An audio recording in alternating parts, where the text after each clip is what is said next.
नमस्ते दोस्तों, आज के इस नए वीडियो में आप सभी का हार्दिक स्वागत है। महर्षि स्वामी दयानंद सरस्वती द्वारा स्थापित आर्य समाज की स्थापना का 150वां वर्ष और स्वामी दयानंद सरस्वती के जन्म का 200वां वर्ष इस वर्ष यानी 2025 में पूरी दुनिया में धूमधाम से मनाया जा रहा है।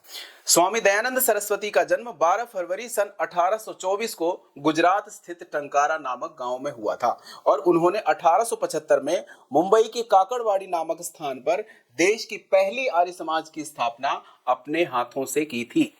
आर्य समाज अपनी स्थापना के समय से ही एक धार्मिक और समाज सुधारक आंदोलन के रूप में पूरी दुनिया में निरंतर कार्य कर रहा है, जिसका उद्देश्य है हिंदू धर्म में आई कुरीतियों जैसे परस्पर भेदभाव, ऊंच नीच, अंधविश्वास, पाखंड, आडंबर आदि को दूर करके समाज का सुधार करना, अंधविश्वास और धर्म की जटिलताओं को समाप्त करना और समाज में शिक्षा, समानता और सत्य के प्रति जागरूकता फैलाना आदि है।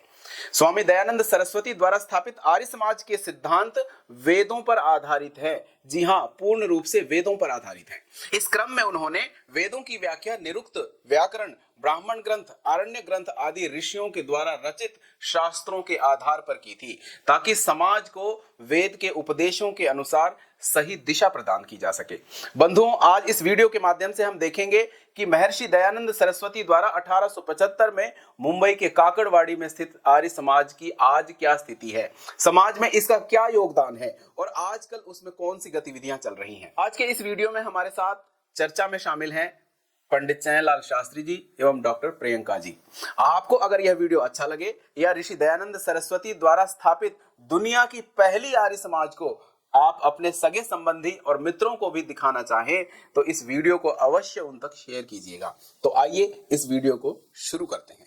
आर्य समाज मंदिर काकड़वाड़ी, ये आर्य समाज मंदिर का भवन है पूरा और ये बाहर का क्षेत्र है। ये आर्य समाज से संबंधित कुछ दुकानें हैं और अब इसके अंदर चलते हैं और इसकी क्या खास चीज़ें हैं और क्यों ये पूरी दुनिया में सुर्खियों में है।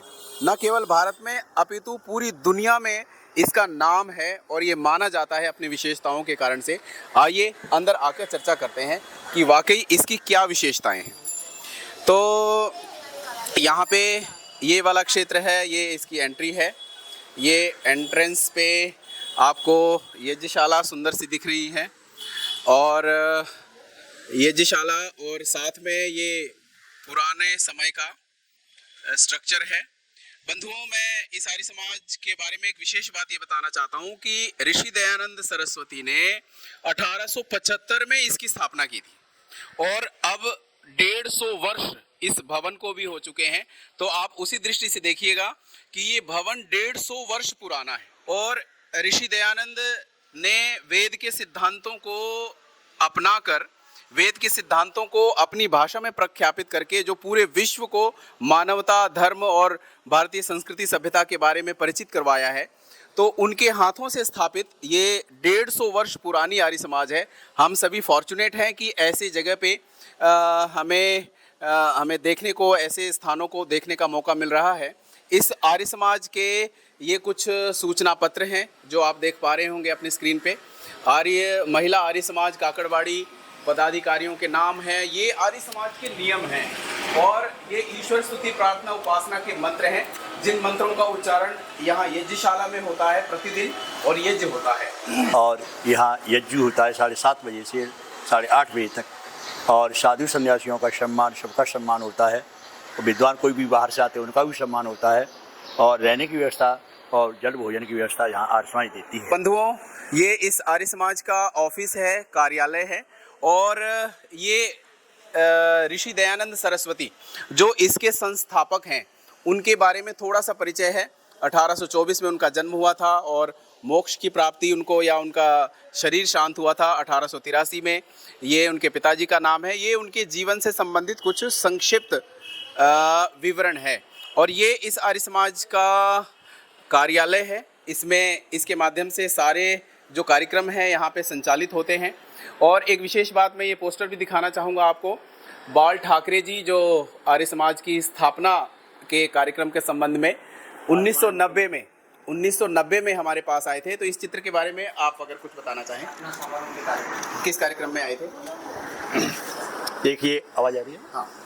आर्य समाज की काकड़वाड़ी की शाखा मुलुंड में खुली हुई है। इसकी स्थापना दिवस पे बाला साहब ठाकरे साहब आए थे और दिल्ली से 90 में ये सन में हुई थी। और यहाँ स्थापना बाहर से विद्वान लोग आए थे। देवराज शास्त्री, क्या कहते देवदत्ती शर्मा जी आए थे, आचार्य बागी जी आए थे, स्वामी दिल्ली से कई लोग पधारे थे। उनकी स्थापना बाला साहब के द्वारा हुई थी। जी जी, बहुत बहुत धन्यवाद राजकिशोर जी। ये आर्य समाज के ग्रंथ हैं, आर्य समाज के प्रकाशन हैं और आर्य समाज ने पूरी दुनिया को वेद के संदेश जिन माध्यमों से पहुंचाया है, ये वो माध्यम हैं। और इसके साथ वेद की कुछ प्रतियां हैं। इस आर्य समाज के जो वर्तमान में अधिकारी हैं उनके नाम हैं और ये आर्य समाज का पुराना भवन है। बंधुओं, 150 वर्ष पहले स्थापित ये जो आर्य समाज है, ये पूरी दुनिया को अपने ज्ञान विज्ञान से और अपने सिद्धांतों से प्रकाशित कर रही है, ये आर्य समाज। और ये ऋषि दयानंद सरस्वती जी का ये चित्र है और ये पेंटिंग के माध्यम से यहाँ पे हमारे सामने उपस्थित है। और ये कुछ आर्य समाज के विवाह से संबंधित जो कार्यक्रम होते हैं उनसे संबंधित है। इस मौके पे हमारे साथ शास्त्री जी भी उपस्थित हैं, चैनलाल शास्त्री जी। मैं आपके विचार जानना चाहता हूं और आगे की तरफ ही हम बढ़ते हैं और आइए चलते चलते बातचीत करते हैं कि क्या विशेष अनुभूति हमें इस आर्य समाज में आके हो रही है। डॉक्टर साहब, मैं जब से लगभग 25-26 वर्षों से गुरुकुल के माध्यम से जब गुरुकुल में प्रवेश हुआ, तब से आर्य समाज से जुड़े और तब से महर्षि दयानंद के विषय में जब से हम जानते हैं, एक हर गुरुकुल से पढ़े हुए विद्यार्थी का या आर्य समाजी का एक सपना होता है कि इस आर्य समाज में कभी ना कभी हम जाएं और ये हमारे लिए तीर्थ स्थल से कम नहीं। आज जो प्रसन्नता की अनुभूति हो रही है, महर्षि देव दयानंद जी का जो बड़ा प्रसिद्ध चित्र है, जिसपे उस चित्र में जिस कुर्सी पे बैठे हुए हैं, वो कुर्सी यहाँ हम बचपन से सुनते आ रहे हैं कि यहाँ इस आर्य समाज में रखी हुई है। उस कुर्सी के दर्शन भी अभी हम करेंगे थोड़ी देर में। बहुत हमारे लिए उत्साह और ये हर्ष का विषय है कि हमें अपने जीवन में इस आर्य समाज में आने का अवसर मिला। बहुत अच्छा लग रहा है। हम ये क्या देख रहे हैं, कौन सा पोर्शन है शास्त्री जी? ये आर्य समाज का जो मुख्य हॉल है जहाँ सत्संग होता है, उस हॉल में ये सामने यज्ञशाला है और यज्ञशाला के साथ ही ये मंच है जहाँ से विद्वत लोग, और ये मंच वो मंच है, इस मंच से मुझे लगता है आर्य जगत के मूर्धन्य विद्वान जितने भी विद्वान हुए हैं इस मंच से अपना वक्तव्य दे चुके हैं। और हमारे लिए तो ये इतना ही सौभाग्य है कि हम यहाँ आए हैं, यहाँ देख पा रहे हैं ये सारी चीज़ें। शास्त्री जी, ये जो कुर्सियां हैं ये लकड़ी की हैं, ये अब कुर्सियां सामान्य तौर पे? बिल्कुल, ये मैंने अभी बात की शास्त्री जी से, तो इसमें से कुछ अग्रिम पंक्ति की जो कुछ कुर्सियां जो बाद में बनाई गई, संभवतः ये पुरानी कुर्सियां तब से हैं, जब से आर्य समाज बना है तब से ये इन कुर्सियां तब से है ना, ये तब से ही, जब से आर्य समाज बनी लगभग 150 वर्ष पुरानी है कुर्सियां। ये आप ये देख सकते हैं कुछ कुर्सियां जो अग्रिम पंक्ति में हैं, जिनको दोबारा से रिपेयर किया गया अथवा वैसा ही बनाया गया, कुछ ऐसा मुझे बताया गया है। अब अगले हिस्से में शास्त्री जी ये कुछ आर्य समाज के जो अधिकारी रहे हैं या आर्य समाज काकड़बाड़ी में जिन्होंने जीर्णोद्धार के लिए जो योगदान दिया है उनकी सूची है। तो इसके बाद ईश्वर स्तुति प्रार्थना उपासना के जो 8 मंत्र हैं उनको यहाँ पे बहुत ही व्यवस्थित तरीके से दर्शाया गया है। इसके अलावा संगठन सूक्त, हम सबको संगठित होकर अपने सत्य सिद्धांतों को प्रचारित प्रसारित करने में अपना योगदान अवश्य देना चाहिए। और ये एक वेद का सुंदर उपदेश यहाँ पे देखने को प्राप्त हो रहा है। और इस तरह से शिव संकल्प मंत्र, अपने मन को कैसे सशक्त बनाकर हम पूरे विश्व विजय की कामना कर सकते हैं, इस तरह से ये बहुत ही सुंदर हॉल है। मित्रों, अब इस साइड से मैं आपको इस हॉल का दृश्य दिखा रहा हूँ और वाकई डॉक्टर प्रियंका जी भी हमारे साथ हैं, इस ब्लॉग में जुड़े हुए हैं। प्रियंका जी, यहाँ आने के बाद इस आर्य समाज का कोना कोना ऐसा प्रतीत हो रहा है कि बहुत प्रेरणा लिए हुए और बहुत प्रेरणा के साथ साथ ये बहुत इतिहास को भी संजोए हुए हैं। ऐसे स्थान पर एक्सप्लोर करना और ऐसे स्थान पर आना वाकई हम सब के लिए बहुत सौभाग्य का क्षण है। तो मित्रों, घर बैठे आप ऐसे स्थान के विषय में देख रहे हैं। इस आर्य समाज के अगले हिस्से को एक्सप्लोर करते हुए मैं प्रियंका जी से पूछना चाहता हूं कि आपको कौन सी चीज़ ऐसी सबसे अपील कर रही है यहाँ पे आके, और साथ ही हम आगे की तरफ भी बढ़ेंगे। मैं दर्शकों को ये बताना चाहूँगी कि ये हमारे लिए तीर्थ भूमि है, तीर्थ स्थल है। जिस प्रकार से हम हमारे जीवन के लिए कोई ना कोई एक प्रेरणा स्थली होती है, वैसे ही हम जिन जगहों पर चल रहे हैं, जिन स्थानों से गुजर रहे हैं, हम ये कल्पना करते हुए कि यहाँ से महर्षि दयानंद कभी गुजरे होंगे और यहाँ पर कुछ चंद लोगों को अपने विचारों में समेट करके, सहेज करके यहाँ पर इस पुण्य भूमि पर, इस पुण्य वसुधा पर आर्य समाज की स्थापना की होगी। और उन संकल्पों को जीवंत रखने के लिए आज भी ये आर्य समाज जीवंत है, अनुप्राणित है। मुझे अपना बाल्यकाल याद आता है, जब मैं यहाँ आया करती थी वेद पाठ के लिए, आचार्य नंदिता शास्त्री जी के साथ आया करती थी। और बिल्कुल इस आर्य समाज को, इस वाटिका को बिल्कुल एक अच्छे माली की तरह हमारे श्रद्धेय राजकुमार जी ने संभाल करके, सहेज करके रखा हुआ है। और ये आर्य समाज दिन दुगुनी रात चौगुनी उन्नति कर रहा है। यहाँ पर बहुत बड़े बड़े विद्वान आया करते थे, आचार्य वागीश जी, स्वामी दीक्षानंद सरस्वती जी। मेरी जो आचार्य जी थी डॉक्टर प्रज्ञा देवी जी, उनको प्रथम आर्य महिला विदुषी पुरस्कार से सम्मानित किया गया। उसके बाद आचार्य मेधा देवी जी को भी यहाँ से पुरस्कार मिला। तो ये पुण्य भूमि है, हमारे रगों में, हमारे एक एक धमनियों में यहाँ आकर के एक नई ऊर्जा, एक नई प्रेरणा प्राप्त होती है। सचमुच इस स्थली को जितनी बार नमन करे, वंदन करे, वो कम है। जी, बहुत धन्यवाद डॉक्टर प्रियंका जी। और ये एक दूसरा हॉल है बंधुओं, और इसमें भी समारोह के जो कार्यक्रम होते हैं, सामाजिक वो कार्यक्रम होते हैं। बंधुओं, ये अब वो हमारा सौभाग्य का क्षण आ चुका है कि आर्य समाज के संस्थापक महर्षि दयानंद सरस्वती जी का स्वयं बैठने का ये स्थान है। ये उस कुर्सी पे बैठते थे, जब भी इस आर्य समाज में उन्होंने आना होता होगा तब इस स्थान पर बैठते होंगे। वाकई ये जो केवल ये एक लकड़ी का हिस्सा नहीं है, एक लकड़ी का पीस नहीं है, बल्कि पूरी दुनिया को रोशन करने वाला ये प्रेरणा स्रोत है। और इसके रग रग में इसको महसूस करके ऐसा प्रतीत हो रहा है जैसे ऋषि दयानंद ने इस पर बैठ करके पूरी वसुधा को, पूरे विश्व को शांति से बैठना सिखाया हो, वेद के मार्ग पर आसीन होकर चलना सिखाया हो। और ये कुर्सी वाकई आज हमारे बीच में ऐसी प्रेरणा दे रही है। तो बंधुओं, ये आर्य समाज के कुछ हिस्से थे, आर्य समाज काकड़वाड़ी के। और इसके अलावा आर्य समाज की ये जो छत है, यहाँ से कुछ ऐसा दृश्य दिख रहा है। ये भवन है, ये भवन आर्य समाज का ही है, पर एक लंबे समय से ये किराएदार इसमें रह रहे हैं। और इसके नीचे ही आप ऑफिस का दृश्य भी देख रहे थे। ये यज्ञशाला है, इसके साथ ये भी एक यज्ञशाला है, और ऊपर कुछ आचार्यों के निवास कक्ष हैं। ठीक है, हाँ। तो बंधुओं, अब हम इस प्रेरणा टूर को कंक्लूड कर रहे हैं और ऋषि दयानंद से संबंधित, ऋषि दयानंद सरस्वती की विशेष प्रेरणाओं से युक्त इस आर्य समाज को देखकर आपको कैसा महसूस हुआ। इस पूरी दुनिया में आर्य समाज के जो भी सिद्धांतों को मानने वाले हैं, जो उनके फॉलोअर हैं, जो उनको समझने वाले हैं, उनके जीवन का एक उद्देश्य होता है कि ऐसे स्थान को, इस काकड़वाड़ी आर्य समाज को एक्सप्लोर कर सकें। तो बंधुओं, अब मैं एक बार फिर से इसका आपको रिव्यू दिखाना चाहता हूँ। 150 वर्ष पूर्व जो आर्य समाज की स्थितियाँ थी उसके बारे में। यहाँ पर आर्य समाज अतिथि गृह और व्यायामशाला, सभागृह के वृद्धार्थ, ये कुछ लोगों ने विशेष यहाँ पे दान दिया था, रहमतुल्लाह सोनावाला। तो बंधुओं, उस समय में ये दान प्राप्त हुआ था और पहला नाम यहाँ श्रीमान हाजी अल्लाह रखा रहमतुल्लाह सोनावाला, उन्होंने 5000 का दान किया था। इसी प्रकार से शाह त्रिभुवन दास, हरजीवन दास जी ने दान किया था। और ये एक इतिहास है बंधुओं, और इस इतिहास को संजोने में, हाँ, जैसा कि आप देख पा रहे हैं 1940 की तारीख इसमें डली हुई है। तो आर्य समाज की स्थापना के पश्चात विभिन्न लोगों ने इसको रेनोवेट करने के लिए, ताकि इस आर्य समाज की रोशनी पूरी दुनिया में फैल सके,